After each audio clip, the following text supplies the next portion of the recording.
Minaj Shaikh and you are watching Light of Commerce. आज का video हमारा रेगुलर लेक्चर सीरीज का फोर्थ वीडियो है, जिसके अंदर मैं फाइनल अकाउंट का एक प्रॉब्लम लेके आ रहा हूं, एक नए एडजस्टमेंट के साथ। That is reserve for doubtful डेब्ट का एडजस्टमेंट, आरडीडी का एडजस्टमेंट, जो फाइनल अकाउंट का एक बैकबोन माना जाता है। बहुत ही इंपॉर्टेंट एडजस्टमेंट है और इससे पहले भी मैंने फाइनल अकाउंट के ऊपर वीडियोस पोस्ट किए हैं। अगर आपको वो वीडियोस देखना है तो ऊपर आई बटन पर क्लिक करके भी आप वो वीडियोस को देख सकते हैं। तो वीडियो को ज्यादा लंबा ना करते हुए सीधा आते हैं हम हमारे प्रॉब्लम की तरफ। फॉर्मेट जैसे कि आप सभी को पता है कि पिछले दो लेक्चर्स के अंदर ही मैंने एक्सप्लेन किया था, तो यहाँ पर एकदम ब्रीफली एक्सप्लेन करूंगा कि to opening stock by closing stock by heart करना है हमको, to purchase by sales less return and out in. One more new format here, profit and loss, जो इससे पहले दो सम्स के अंदर मैंने नहीं कराया था। That is to bad debts, add further bad debts, add new RDD, less old RDD. ये बाय हार्ट करना है आपको, जो अभी तक का नहीं कराया मैंने। To bad debts, add further bad debts, add new RDD, less old RDD. To bad debts, add further bad debts, add new RDD, less old RDD. Two bad debts, add further bad debts, add new RDD, less old RDD. बढ़ते हैं यहाँ पर partners capital में। To drawings by balance, जो last sums में भी था।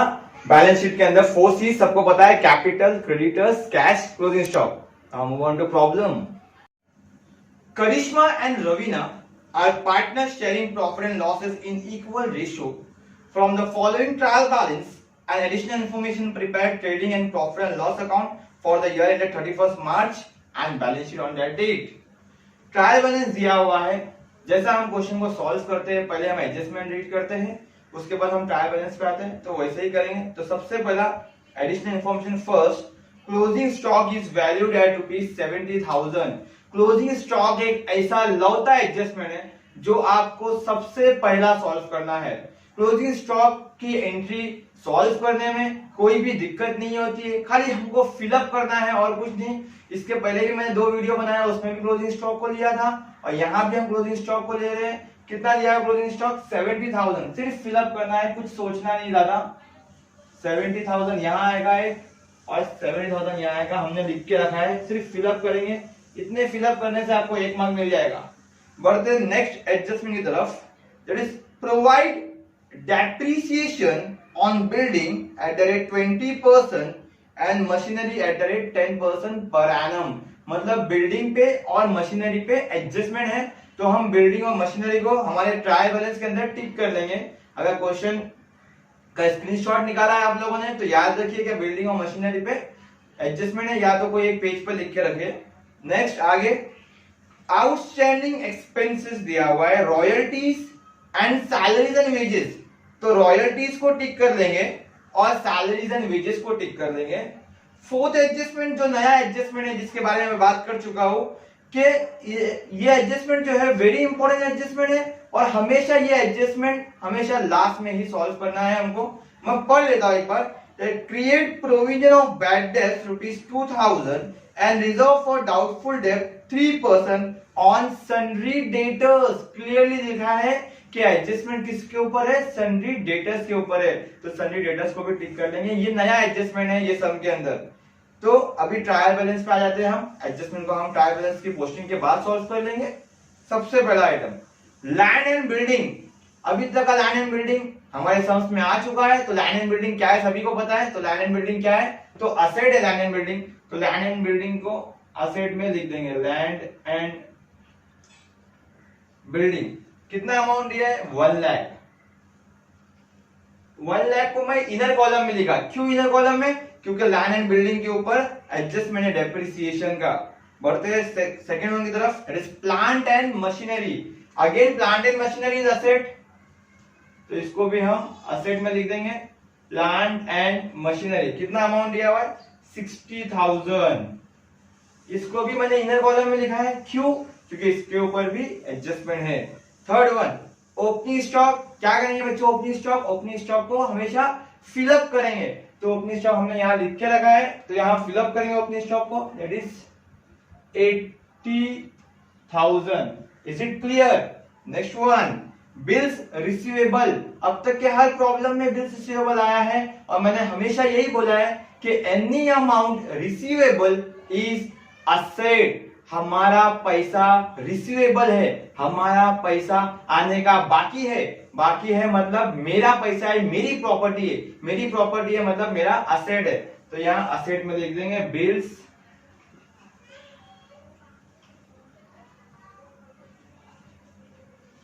Receivable. कितना अमाउंट दिया हुआ है? 10,000। सीधा आउटर कॉलम में लिख देंगे, कोई एडजस्टमेंट इसके ऊपर नहीं है। बढ़ते नेक्स्ट एंट्री की तरफ, that is carriage inward. Carriage inward अब तक पहली बार आया है हमारे सम के अंदर। तो कैरेज इनवर्ड कहां जाएगा? तो सबसे पहली बात तो ये कि कैरेज इनवर्ड जो है वो एक्सपेंस है। तो एक्सपेंस के लिए हमारे पास दो अकाउंट है, एक ट्रेडिंग अकाउंट है, एक प्रॉफिट एंड लॉस अकाउंट। तो कैरेज इनवर्ड हमेशा बाय हार्ट कर लो कि कैरेज इनवर्ड हमेशा ट्रेडिंग अकाउंट में ही आएगा। टू कैरेज इनवर्ड कितना अमाउंट दिया हुआ है? 5,000। एक नोटबुक के ऊपर ट्रेडिंग अकाउंट में क्या क्या आएगा वो लिख के रख लीजिए। पहले भी मैंने एक्सप्लेन किया है, ओपनिंग स्टॉक लिया है, परचेज लिया है, वेजेस लिया है, रॉयल्टीज लिया है और अब एक नया चीज आया है कैरेज इनवर्ड। बहुत लिमिटेड चीजें आती है, मैं डे 1 से बोल रहा हूँ कि ज्यादा कुछ हेक्टिक नहीं है याद करने के लिए, कुछ लिमिटेड चीजें आती है। वैसे कैरेज इनवर्ड भी आ गया है। बढ़ते आगे, सैलरीज एंड वेजेस। अब सैलरीज एंड वेजेस जो है ये एक कंफ्यूजन वाला मामला है कि सैलरीज जो है वो प्रॉफिट एंड लॉस का आइटम है और वेजेस जो है वो ट्रेडिंग का आइटम है। तो ऐसे टाइम पर हम क्या करें? तो ऐसे टाइम पे हम क्या करेंगे? खाली पढ़ने का पहला वर्ड सैलरीज एंड वेजेस में पहला वर्ड क्या है? तो पहला वर्ड क्या है? सैलरीज है। तो सैलरीज किसका आइटम है? सैलरीज प्रॉफिट एंड लॉस का आइटम है। तो हमने इसको ट्रीट कर देगा कि पूरा सैलरीज एंड वेजेस जो है वो प्रॉफिट एंड लॉस में ही आएगा। कितना अमाउंट दिया हुआ? 20,000। कहां लिखेंगे? इनर कॉलम में। क्यों? क्योंकि इसके ऊपर एडजस्टमेंट है। अगर यही क्वेश्चन में वेजेस एंड सैलरीज होता तो अगेन रूल वही होता कि पहला वर्ड पढ़ेंगे वेजेस एंड सैलरीज के अंदर पहला वर्ड क्या है? वेजेस। तो वेजेस कहां का आइटम है? ट्रेडिंग अकाउंट का आइटम है, तो ट्रेडिंग अकाउंट में आएगा। Is it clear? बढ़ते आगे,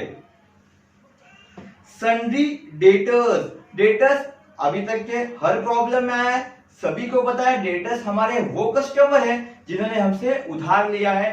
तो उधार लिया है मतलब पैसा आने का बाकी है, तो ये हमारा असेट है। सन्ड्री डेटर्स कितना अमाउंट है? 42,000। इनर कॉलम में लिख देंगे क्योंकि डेटर्स के ऊपर एडजस्टमेंट है। अब तक का एडजस्टमेंट नहीं आया था इसके ऊपर, ये प्रॉब्लम के अंदर इसके अंदर एडजस्टमेंट है। बढ़ते आगे, postage and Telegram. The word postage and Telegram indicates expenditure. Postage and Telegram मतलब एक्सपेंडिचर होता है, खर्चा होता है। तो खर्चे के लिए हमारे पास दो ही अकाउंट है, trading account and profit and loss account. तो मैंने तो बता चुका है कि ट्रेडिंग अकाउंट के अंदर कुछ ही चीजें आती है। तो पोस्टेज एंड टेलीग्राम कहां आएगा? प्रॉफिट एंड लॉस में आएगा। The two postage and Telegram कितना वर्ड अमाउंट दिया है? 3,000। आउटर कॉलम में डाल देंगे क्योंकि इसके ऊपर एडजस्टमेंट नहीं है। Is it clear? बढ़ते आगे, बैड डेट्स। बैड डेट्स जो है हमारा फॉर्मेट बना के रखा है हमने बैड डेट्स का। तो बैड डेट्स यहाँ पे खाली हम फिल कर देते हैं। कितना अमाउंट दिया बैड डेट्स का? 5,000। इससे पहले वाले प्रॉब्लम में बैड डेट्स का मैंने फॉर्मेट नहीं बनाया था, लेकिन तो भी बैड डेट्स की एंट्री मैंने प्रॉफिट एंड लॉस के अंदर ही मारी थी। तो बैड डेट्स कहां पे आएगा? हमेशा प्रॉफिट एंड लॉस में आएगा। अगर उसका एडजस्टमेंट है रिजर्व फॉर डाउटफुल डेट का सम के अंदर, तो बैड डेट्स का हम ये पहले फॉर्मेट बनाएंगे फिर बैड डेट्स का अमाउंट लिखेंगे। Is it clear? बढ़ते आगे, परचेजेस। परचेजेस सेम वैसा ही खाली फिलअप कर लेंगे 1,61,000। इनर कॉलम में क्यों? क्योंकि रिटर्न भी आ सकता है सम के अंदर, रिटर्न आया तो वहां लिख देंगे। आगे, furniture and fixture again asset है, असेट में लिख देंगे furniture and fixture. Furniture and fixture कितना अमाउंट है? 20,000।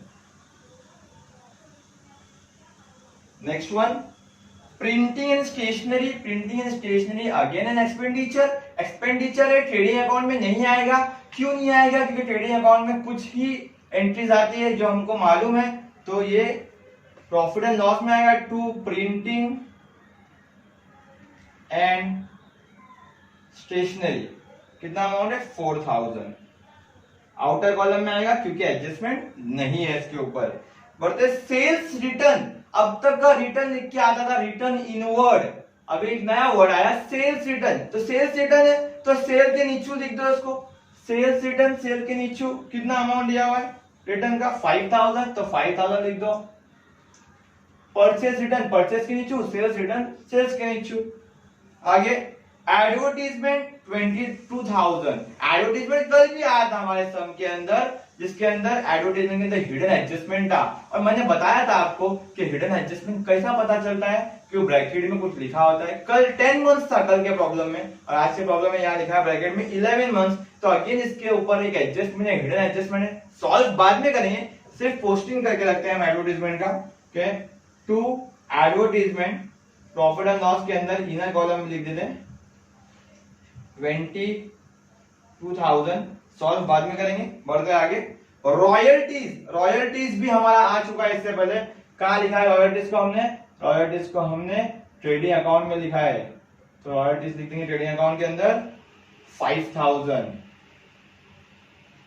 नेक्स्ट वन क्या है? Cash in hand. Cash in hand क्या करेंगे? फिलअप करना है, सिर्फ कैश में आके यहाँ पे इन हैंड एक्सटेंड कर दो, वहां पे लिखा हुआ, और फिलअप कर दो अमाउंट कितना 30,000। सबको मालूम है कैश जो है वो हमारा असेट है, नहीं समझता है कैश हमने फिलअप करना है, पहले से लिख के रखा है फॉर्मेट के अंदर। Last one drawings. ड्रॉइंग्स दिया हुआ है करिश्मा और रवीना का, तो ड्रॉइंग्स में आते हैं हम और लिखते हैं करिश्मा में 5000 और रवीना में 3000। बढ़ते हैं क्रेडिट साइड की तरफ। क्रेडिट साइड में क्या दिया हुआ है? करिश्मास कैपिटल एंड रवीनास कैपिटल। अब कैपिटल हमारे पास ये भी है और कैपिटल हमारे पास अकाउंट भी है। मैं इससे पहले 2 लेक्चर्स में भी बोल चुका हूं कि जो भी कैपिटल क्वेश्चन में दिया हुआ रहता है that is your opening capital. Opening capital को हमेशा यहां बैलेंस में लिखो। कितना दिया हुआ है? 90,000 एंड 75,000। Is it clear? बढ़ते आगे। Bills payable. Any amount payable is your liability. कुछ पैसा बाकी है पे करने का तो वो हमारा लाइबिलिटी है, उधार है, तो इसको लाइबिलिटी में लिख दो बिल्स पेबल। कितना अमाउंट दिया हुआ है? 10,000। Is it clear? Next one sundry creditors 40,000। Fill up कर देंगे, लाइबिलिटी है अपना, कुछ टेंशन नहीं है। आगे सेल्स। सेल्स अगेन सेल्स को भी फिलअप करना है, हमने पहले से लिख के रखा है सेल्स को इधर। कितना लिखा है? 3,42,000। बढ़ते आगे। बैंक ओवरड्राफ्ट, नई चीज आई है। द वर्ड ओवरड्राफ्ट मतलब होता है शॉर्ट टर्म लोन। ये शॉर्ट टर्म बोरोइंग है, शॉर्ट टर्म लोन है, तो loan is again a liability, तो लाइबिलिटी में लिख देंगे बैंक ओवरड्राफ्ट को, बैंक ओवरड्राफ्ट। कितना दिया अमाउंट? 20,000।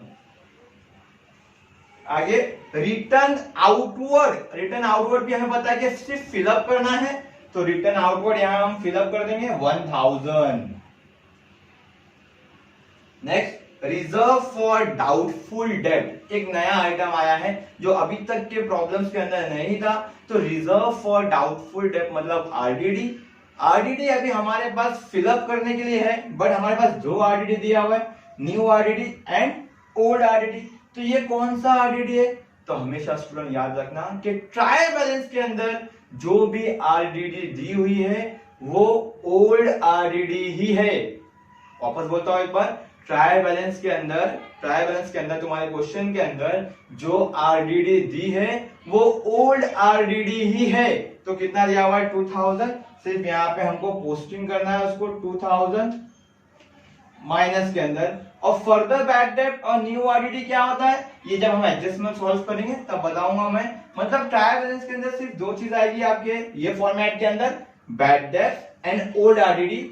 ये आपको ट्रायल बैलेंस के डेबिट साइड से मिल जाएगा, ये आपको ट्रायल बैलेंस के क्रेडिट साइड से मिल जाएगा। इतना होने के बाद हमारा यहाँ पर ट्रायल बैलेंस होता है कंप्लीट। बढ़ते हैं अभी हम एडजस्टमेंट की तरफ।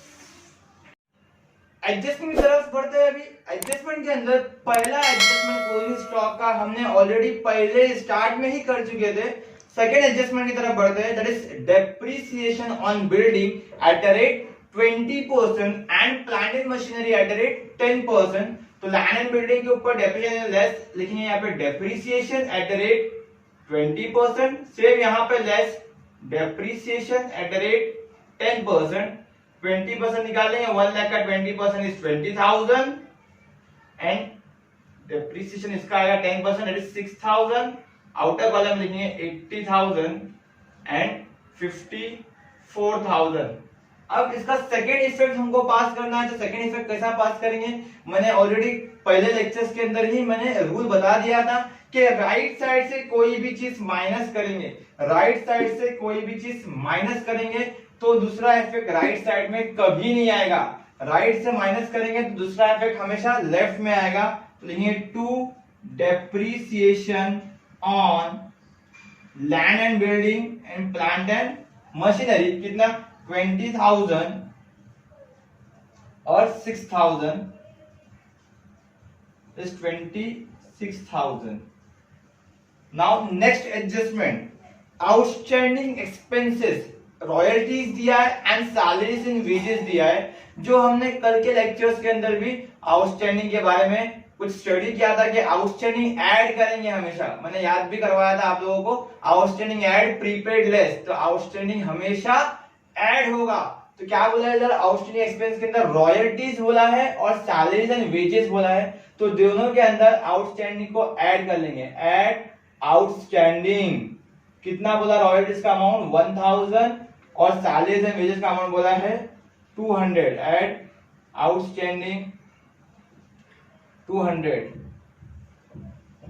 ऐड करके आउटर वाला में डाल देते हैं 6,000 और यहाँ पे 20,200। Is it clear? इसका दूसरा इफेक्ट कैसा पास करेंगे, सेम अगेन वही, लेफ्ट साइड में ऐड किया, लेफ्ट साइड में ऐड किया, दूसरा इफेक्ट हमेशा लेफ्ट साइड ऐड करेंगे, सेम साइड माइनस करेंगे अपोजिट साइड। लेफ्ट साइड में ऐड किया, दूसरा इफेक्ट भी लेफ्ट में आएगा। यहां लिख देता हूं आउटस्टैंडिंग एक्सपेंसेस, क्या क्या है, रॉयल्टीज है और salaries and wages.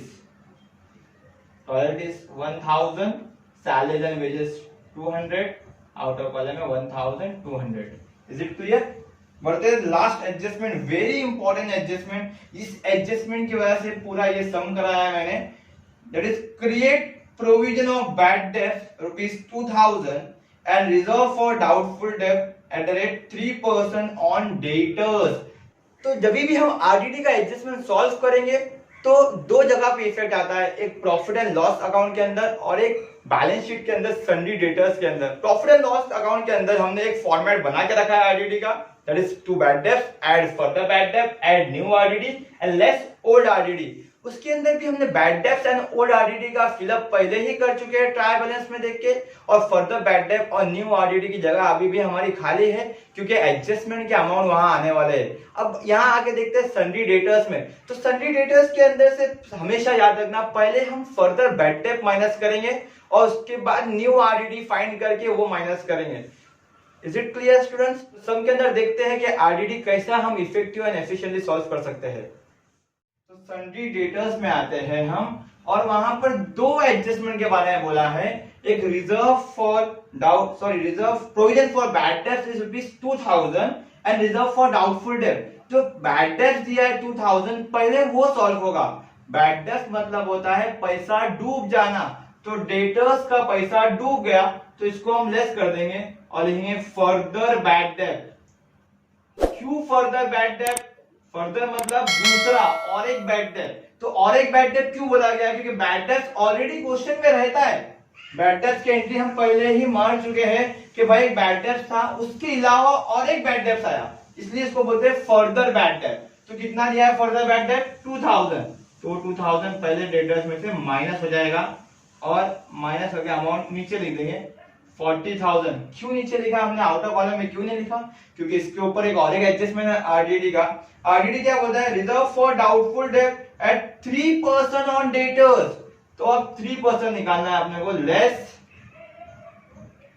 RDD at the rate 3%। अब ये 40,000 का 3% आएगा 1200, ये माइनस कर देंगे 38,800। स्टूडेंट्स हमेशा याद रखना, जो 3% हमको निकालना है वो बैलेंसिंग फिगर पे निकालना है, 40,000 पे। स्टूडेंट्स गलती क्या करते हैं कि जो मेन अमाउंट है डेटर्स का उस पे ही फाइंड करते हैं 3%। तो इस पे 3% नहीं फाइंड करना है हमको, बैलेंसिंग फिगर पे करना है। मतलब 40,000 का 3% फाइंड करना है और आउटर कॉलम में अमाउंट लिख देना है। Again this is an adjustment, adjustment है ये। दूसरा इफेक्ट भी आपको पास करना है इसका। तो दूसरा इफेक्ट के लिए हमने यहाँ फॉर्मेट बनाया था, फर्दर बैड डेप और आरडीडी के दूसरे इफेक्ट के लिए हमने फॉर्मेट बनाया है। कुछ सोचने की जरूरत नहीं है, सिर्फ फॉर्मेट में फिलअप करना है। फर्दर बैड डेप 2000, आरडीडी जो है 1200। तो 5 + 2 + 7, 7 + 1 is 8,200 - 2 that is 6,200. Is it clear? One more adjustment is there. कौन सा एडजस्टमेंट? हिडन एडजस्टमेंट एडवर्टीजमेंट का। तो हम यहाँ पर आते हैं एडवर्टीजमेंट के हिडन एडजस्टमेंट के ऊपर। क्या लिखा है? एडवर्टीजमेंट 11 मंथ्स का दिया हुआ है 22,000। कल के वीडियो के अंदर भी मैंने एडवर्टीजमेंट ऐसा ही सॉल्व कराया था कि सबसे पहला हमको खुद को पता होना चाहिए कि एक फाइनल अकाउंट का प्रॉब्लम 1 साल का होता है, मतलब 12 महीने का होता है। अब 12 महीने का प्रॉब्लम है तो एडवर्टीजमेंट भी इस पार्टनरशिप फर्म ने 12 महीने का पे करना चाहिए था, बट एडवर्टीजमेंट का एक्सपेंसेस वो लोगों ने 12 महीने का पे नहीं किया, बल्कि 11 महीने का पे किया है। जब 12 महीने का पे करना चाहिए था, 11 महीने का पे किया, तो 1 महीने का पे करने का बाकी है। बाकी है मतलब क्या है? आउटस्टैंडिंग है। तो इतना तो हमको क्लियर हो गया कि ये जो 1 महीने का पैसा है ये आउटस्टैंडिंग है, मतलब एडवर्टीजमेंट के ऊपर जो एडजस्टमेंट है वो आउटस्टैंडिंग का एडजस्टमेंट है। तो यहाँ हम लिख देते हैं एड आउटस्टैंडिंग। ऐड क्यों? तो हम सभी को पता है कि आउटस्टैंडिंग हमेशा ऐड होता है। अब अमाउंट के साथ फाइंड करेंगे तो हम देखेंगे जो 22,000 जो क्वेश्चन में दिया हुआ है वो कितने महीने का है? वो 11 महीने का है। तो डिवाइड बाय 11 कर दो उसको, 11 1 11, 11 2 22, तो आ गया 2000। ये 2000 जो है ये पर मंथ है, 1 महीने का है, और हमारा आउटस्टैंडिंग भी 1 महीने का है। तो 2000 रुपया जो है हमारा आउटस्टैंडिंग है। 2000 ऐड कर लो 24,000। अगेन दूसरा इफेक्ट आएगा इसका। दूसरा इफेक्ट कैसा पास करेंगे? तो लेफ्ट साइड में ऐड किया, अगेन दूसरा इफेक्ट भी लेफ्ट में आएगा। यहां लिख देंगे आउटस्टैंडिंग एडवर्टीजमेंट कितना? 2000। Is it clear? अब बढ़ते हैं हम टैली की तरफ। टैली के अंदर सबसे पहला हमें ट्रेडिंग अकाउंट टैली करना है। तो ट्रेडिंग अकाउंट के अंदर हम देखते हैं which side is heavier. 3,37,000 + 70 that is 4,07,000।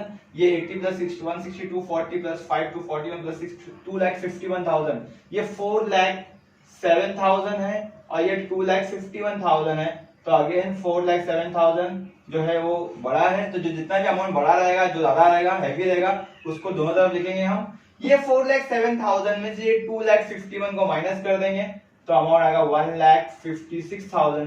This is gross profit. ये 2 ग्रॉस प्रॉफिट क्रेडिट डाउन, और यही ग्रॉस प्रॉफिट यहाँ पे कैरी फॉरवर्ड होता है by gross profit brought down. कितना दिया हुआ? 1,56,000। अगेन हम प्रॉफिट एंड लॉस पोस्ट करेंगे तो देखिए which side is heavier. 6,000 + 20 26,000 + 3 29 + 4 33 + 37 47 57 67 77 83,400।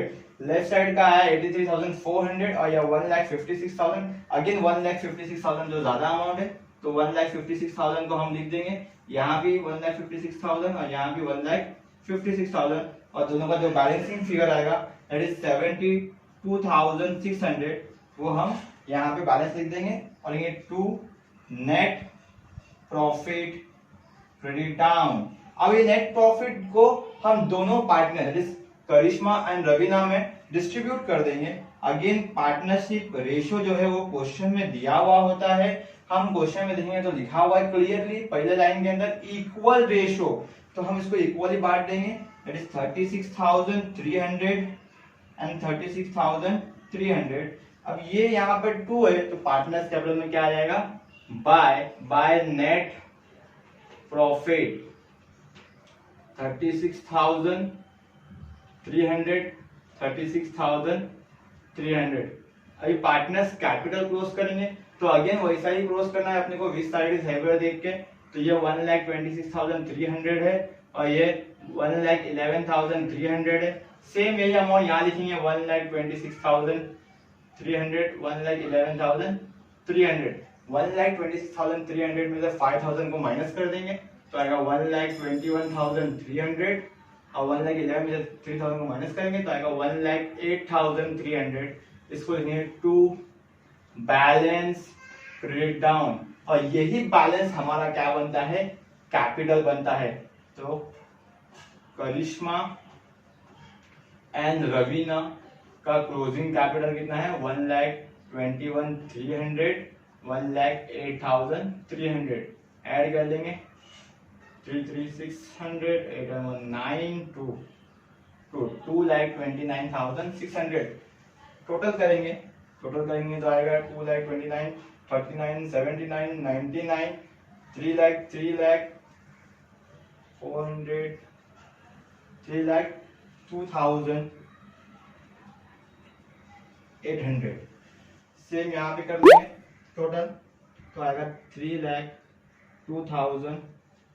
Is it clear? Thank you.